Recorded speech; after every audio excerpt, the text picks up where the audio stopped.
Argentina versus France 2022 সালের penalty shoot out.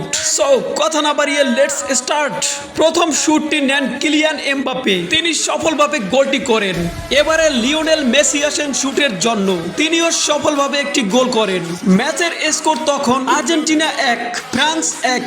এবারে ফ্রান্সের পক্ষে শুট আউট করতে আসে কিংসলি, কিন্তু মার্টিনেসের কাছে তিনি ব্যর্থ হন। তারপর আসেন পাউলো দিবালা, তিনিও গোলকিপারকে বোকা বানিয়ে একটি গোল করেন।